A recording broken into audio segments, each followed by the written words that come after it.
같이 기도함으로 새벽기도 시작하겠습니다. 하나님 아버지 감사합니다. 오늘도 살아갑니다.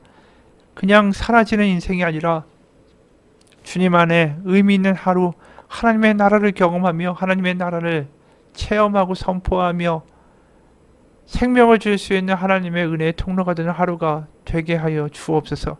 예수님의 이름 받들어 기도합니다. 아멘. 오늘은 마가복음 10장 32절에서 45절까지의 말씀입니다. 마가복음 10장 32절에서 45절입니다. 예루살렘으로 올라가시는 길에 예수께서 그들 앞에 서서 가시는데 그들이 놀라고 따르는 자들을 두려워하더라. 이에 다시 12제자를 데리시고 자기가 당할 일을 말씀하여 이르시되 보라 우리가 예루살렘에 올라가노니 인자가 대제사장들과 서기관들에게 넘겨짐에 그들을 죽이기로 결의하고 이방인들에게 넘겨주겠고 그들은 능욕하며 침뱉으며 채찍질하고 죽일 것이나 그는 3일 만에 살아나리라 하시니라. 세베대의 아들 야고보와 요한이 주께 나와 여짜오되 선생님이여 무엇이든지 우리가 구하는 바를 우리에게 해주시기를 원하옵나이다. 이르시되 너에게 무엇을 하여 주기를 원하느냐 여짜오되 주의 영광 중에서 우리를 하나는 주의 우편에 하나는 좌편에 앉게 하여 주옵소서. 예수께서 이르시되 너희는 너희가 구하는 것을 알지 못하는도다. 내가 마시는 잔을 너희가 마실 수 있으며 내가 받는 세례를 너희가 받을 수 있느냐. 그들이 말하되 할 수 있나이다. 예수께서 이르시되 너는 내가 마시는 잔을 마시며 내가 받는 세례를 받으려니와 내 좌우편에 앉는 것은 내가 줄 것이 아니라 누구를 위하여 준비되었든지 그들이 얻을 것이니라. 열 제자가 듣고 야고보와 요한에 대하여 화를 내거늘 예수께서 불러다가 이르시되 이방인의 집권자들이 그들을 임의로 주관하고 그 고관들이 그들에게 권세를 부리는 줄을 너희가 알거니와 너희 중에는 그렇지 않을지니 너희 중에 누구든지 크고자 하는 자는 너희를 섬기는 자가 되고 너희 중에 누구든지 으뜸이 되고자 하는 자는 모든 사람의 종이 되어야 하리라. 인자가 온 것은 섬김을 받으려 함이 아니라 도리어 섬기려 하고 자기 목숨을 많은 사람의 대속물로 주려 함이니라. 아멘. 예수님은 세 번째로 십자가와 부활의 이야기를 꺼내시죠. 바로 종교 지도자들이 예수님을 능욕하고 침뱉고 채찍질하고 죽일 것이고 하지만 3일 만에 다시 살아날 것이다. 바로 하나님의 아들 예수님이 말씀하시는 하나님의 나라는 그 유대의 예루살렘이라는 공간적인 제약을 받는 것이 아니었습니다. 바로 하나님의 영으로 하나님의 자녀들이 하나님의 생명을 선포하고 나아가는 곳에 임하실 수 있는 하나님의 나라는 시간과 공간을 초월하는 것이었죠. 하지만 제자들의 마음은 오로지 그 땅 예루살렘에 회복된 다윗의 후손이 세운 왕국, 물리적인 왕국에만 관심이 있었습니다. 이래 세베대의 두 아들 야고보하고 요한이 예수님한테 나아가서 우리가 원하는 걸 좀 해주십시오. 37절에 주의 영광 중에서 우리를 하나는 주의 우편에 하나는 좌편에 앉게 해 주십시오라고 이제 이야기를 해요. 그러니까 한마디로 그 왕국의 좌의정 우의정에 앉게 해달라는 것입니다. 그러니까 올라가서 왜 이야기를 할까요? 사실 베드로, 야고보, 요한 이 사람들은 예수님이 늘 데리고 다녔던 제자들이죠. 뭐 베드로 장모의 열병 치유 때도 그렇고 변화산에서도 그렇고 또 회당장 야이로의 딸을 살릴 때도 그렇고 예수님이 야고보, 베드로, 요한만 데리고 가셔서 그 역사를 하실 때가 많았어요. 그러다 보니까 자신들이 특히 12명 중에도 선택받은 자들이라고 느꼈던 거죠. 그러니까 둘은 또 형제 아닙니까? 그러니까 베드로를 빼놓고 둘이 몰래 간 거예요.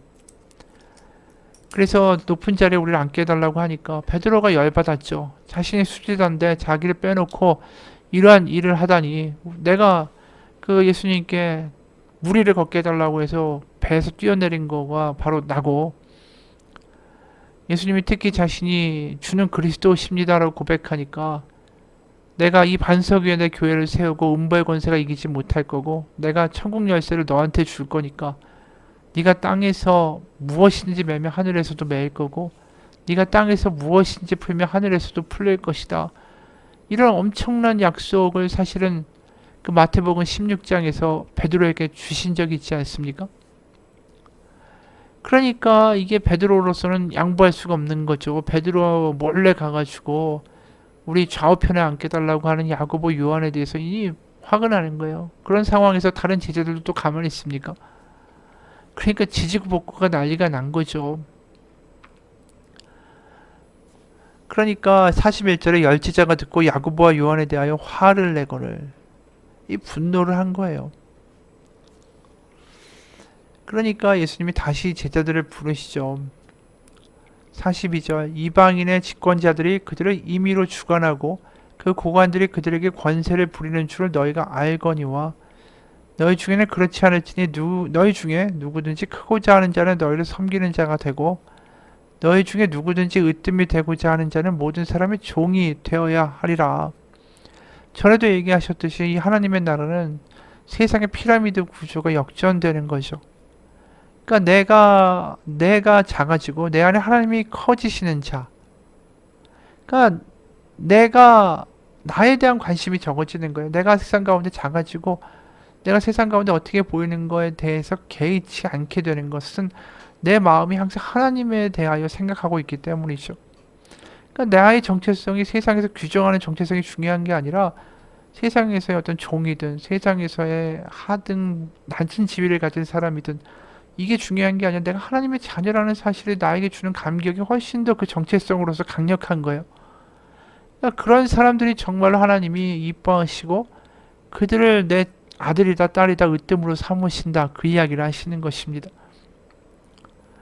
그러니까 내가 죽고 내 안에 하나님이 커지신 사람들, 나에 대한 생각, 나의 열등감, 나의 미래, 나의 불안, 나의 걱정, 나의 자존심, 나의 체면에 대해서는 적게 생각하고 그 시간에 하나님을 더 많이 생각하는 사람, 그래서 우리의 마음이 하나님으로 채워지는 사람, 내가 하나님의 자녀라는 것 자체가 나에게 감동이고 감격이고 그것만으로도 내가 능히 오늘 하루를 살아갈 수 있는 기쁨이 되는 사람, 그 사람이 바로 하나님 가운데 으뜸이 되고 큰 사람이다라는 거죠. 여러분 전에도 이야기한 것처럼 그 소아마비에 걸렸던 목사님이 늘 기도한 게 그거 아닙니까? 내 약함을 치료해서 내가 강하게 해주십시오. 그랬더니 하나님이 말씀하신 건 네 약함이 오히려 내가 강함이 되어주는 계기가 될 것이다. 난 너를 강하게 해주는 게 아니라 너의 약한 가운데 내가 너의 강함이 되어주겠다라고 말씀하시는 거 아니에요? 그러니까 나의 약함이 문제도 안 되고 나 약해도 괜찮아. 나 하나님이 있어라는 그 믿음으로 우리를 이끌어가기를 원하신다라는 게 그 소아마비에 걸렸던 목사님이 경험한 거 아니겠어요? 그러니까 네가 소아마비가 낫지 않아도 나은 거다. 그 이야기가 사실 놀라운 이야기 아닙니까? 더 이상 나에 대하여 연연해하고 나에 묶여있고 나의 열등감과 나의 체면과 나의 자존심에 물려있던 매몰되어 있던 묶여있던 내가 자유케 돼서 내가 그거와 상관이 없구나. 나는 나 하나님의 자녀다. 이게 경험되는 순간에 그는 나았다라는 거죠. 그렇기 때문에 우리가 바울이 하는 이 역설의 말이 얼마나 대단한 복음입니까? 고린도후서 6장 8절. 고린도후서 6장 8절에서 10절. 영광의 욕됨으로 그러했으며 약한 이름과 아름다운 이름으로 그러했느니라. 우리는 속이는 자 같으나 참되고 무명한 자 같으나 유명한 자요 죽은 자 같으나 보라 우리가 살아있고 징계를 받는 자 같으나 죽임을 당하지 아니하고 근심하는 자 같으나 항상 기뻐하고 가난한 자 같으나 많은 사람을 부여하게 하고 아무것도 없는 자 같으나 모든 것을 가진 자로다. 그러니까 한마디로 이야기는 뭐예요? 내가 무명한 자고 사람들이 알지도 못하고 죽은 자 같다고 이야기하고 이 속이는 사기꾼이라고 멸시하고 저 정도면 맨날 근심하고 살 거야. 이렇게 세상 가운데 멸시당하고 가진 거 하나도 없는 가난한 자 같고 이게 상관이 없다라는 거예요. 왜요? 나는 내 안에서 부욕해 하시는 분이 있고 모든 것을 주는 분이 있고 나에게 생명을 주는 자가 있고 그런 분이 내 안에 있다라는 거예요. 그래서 내가 그렇게 세상 가운데 별거 아닌 것 같다라는 정체성이 나에게 영향을 주지 않는다라는 거죠. 사람들의 말도 상관이 없다라는 거예요. 그래서 하나님은 우리 가운데 바로 약한 자가 자신에 대하여 적게 생각하고 하나님을 더 크게 보고 그 안에 마음에 하나님이 큰 사람들을 하나님이 결국은 들어 사용하신다. 라는 거죠. 그럼 그 길로 가는 가장 큰 지름길은 뭡니까? 바로 내 힘으로 할 수 없습니다. 전 차라리 약합니다. 저는 무능합니다. 저는 지혜가 없습니다. 저는 능력이 없습니다. 저는 못났습니다. 그냥 시원하게 하나님 앞에 고백하게 되는 게 지름길이라는 거죠. 오늘 말씀대로 종된 자가 높은 자가 되고 약한 자가 가장 강한 자가 된다라는 그 말씀처럼 우리가 하나님 가운데 연약한 자가 되는 게 하나님의 채우심을 받는 길이다라는 거죠. 그래서 우리의 마음이 하나님 앞에 깨어져서 우리의 솔직한 우리의 본 모습을 가장하고 가면 쓰고 괜찮은 척, 근사한 척, 강한 척 하는 게 아니라 하나님 앞에 그대로 쏟아내는 거. 그래서 하나님이 좋아하시는 받으시는 제사는 상한 심령이라고 시편 51편에 그 다윗이 이야기한 거 아닙니까? 그게 사실은 우리가 신앙과 믿음을 정말 하나님 가운데 풍성하게 경험하게 되는 시발점이에요. 그래서 우리는 죄인입니다 라는 고백을 교회에서 많이 이야기해야만 하는 이유가 거기에 있는 거예요. 그게 출발점이기 때문에 내 안에 선한 것이 없습니다. 하나님의 것으로 채워야만 합니다. 지혜가 없습니다. 하나님의 지혜가 있어야 합니다. 그래서 여러 번 이야기했지만 하나님 안에서 지혜로운 자는 자신이 지혜가 없다라는 걸 인정하는 사람 아니겠어요? 역설이죠. 내가 지혜가 없다라는 것을 아주 절실하게 느끼고 내가 사업을 할 만한 능력도 없는 무능한 사람이라는 걸 절실하게 느끼는 사람일수록 간절히 순간순간 기도할 수밖에 없어요. 하나님 지혜를 주십시오. 하나님 능력을 주십시오. 하나님 빛을 비춰주십시오. 하나님 인도해 주십시오. 수시로 기도할 수밖에 없죠. 그러니까 사람들이 뭐라고 하는 거 들을 시간에 하나님한테 온 마음이 가 있는 거예요. 그럼 하나님을 경험할 수밖에 없다라는 거죠. 그래서 우리가 죄인입니다. 지혜가 없습니다. 우리는 연약합니다. 허물이 없습니다. 이 이야기를 듣기 좋아하는 사람이 아무도 없죠. 세상에서는. 괜찮은 척하고 너는 훌륭해. 넌 멋있어. 넌 근사해. 이런 이야기 해주기 바라잖아요. 근데 교회는 안 그렇다라는 거예요. 듣기 싫은 이야기 하죠. 당신 죄인입니다. 당신은 무능합니다. 당신의 힘으로는 할 수 없습니다. 이런 이야기를 교회가 하니까 그거 듣기가 싫은 거예요. 하지만 그게 출발점이어야 한다라는 거예요. 그렇지 않고 교회 와서 하나님은 당신을 사랑하세요. 하나님은 당신을 이뻐하세요. 그러니까 당신의 인생 괜찮아요. 당신의 인생이 다시 회복될 거예요. 이런 식으로 반창고만 붙이고 가는 것으로는 우리가 가지고 있는 근본적인 질병이 치유되지 않습니다. 그냥 와가지고 사랑받는다. 네. 그러면서 위로받고. 그게 아니라 우리의 근본적인 믿음의 시작은 나는 파산자고 나는 죄인이고 나의 능력으로 누구를 사랑할 수도 없고 나의 능력으로 어떠한 것도 감당하지 못하는 부족한 자입니다. 그게 우리를 치유할 수 있는 하나님의 손이 우리 가운데 깊이 들어오실 수 있는 계기가 되고 고백이 되고 통로가 된다라는 거죠. 그래서 교회는 죄인들의 모임이 돼야 돼요. 정말 할 수 없다라는 부족한 자들이 모여서 만든 곳이 교회여야만 합니다. 근데 교회가 점점 이상해지죠. 자기와 비슷한 수준의 사람들끼리 만나서 자신의 어떤 사회적인 이야기를 하고 어떤 사회적인 모임처럼 비슷한 사람들끼리 서로 모여가지고 사교 클럽처럼 되고 그러면서 어려운 사람들, 힘든 사람들, 할 수 없다는 사람들, 죄인이라는 사람들, 엉엉 우는 사람들 보면은 뭐 이렇게 그냥 저렇게 늘 울고만 있어.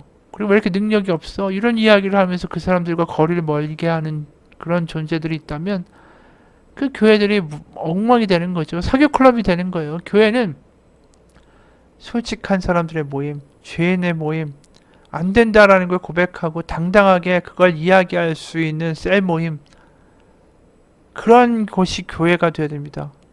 죄의 목욕탕이 되어야 되고 나의 창피함이 결코 정죄함이나 문제가 되는 게 아니라 우리 하나님이 역사하실 수 있는 통로가 될 수 있다라고 서로 격려하면서 손잡고 나아가며 위로할 수 있는 곳이 교회가 되어야 됩니다. 바로 그 교회가 된다면 그것이 가정이 되는 거죠. 가정에서 아이들도 괜찮은 척하고 공부하는 척하고 말 잘 듣는 척하고 그렇게 척하면서 결국 아이들 뒤에서 문제 생기는 거 아닙니까? 남편도 그렇고 아내도 그렇고 다 척하니까 문제 생기는 거잖아요. 솔직하게 나 두려워. 엄마 나 힘들어요. 나 너무 지쳤어요. 나 무능한가 봐요. 나 머리 나쁜가 봐요. 이런 이야기를 당당하게 이야기할 수 있는 곳이 가정이 되고 교회가 되면 그게 회복이 되는 거예요. 남편이나 아내든 그런 이야기할 때 같이 손잡고 기도해 줄 수 있을 때 그것에 하나님의 나라가 임하는 거 아니겠어요? 내가 못났다라는 것을 자연스럽게 아주 나의 마음을 그대로 이야기하며 나의 허물을 이야기할 수 있는 곳, 그것이 회복의 장소가 될 수 있습니다. 같이 기도하겠습니다. 하나님 아버지, 우리는 세상 가운데 괜찮은 사람이 되라고, 괜찮은 척하라고, 강한 사람이 되라고 배웠습니다. 하지만 우리는 성경에서 다시 보게 됩니다. 약한 사람이 되라고, 부족한 자가 되라고, 꼴찌가 되라고, 그렇게 솔직하게 하나님 앞에 고백하라고, 거기서 하나님을 만나라고, 하나님 앞에서 다시 출발하는 우리가 되기 원합니다. 힘들면 힘들다고, 두려우면 두렵다고, 불안하면 불안하다고, 못나면 못났다고, 걱정되면 걱정된다고, 하나님 앞에 간절히 기도할 때에 그곳에서 우리를 만나 주시는 십자가의 예수님을 경험케 하시는 하루가 되게 도와주옵소서. 예수님 이름 받들어 기도합니다. 아멘.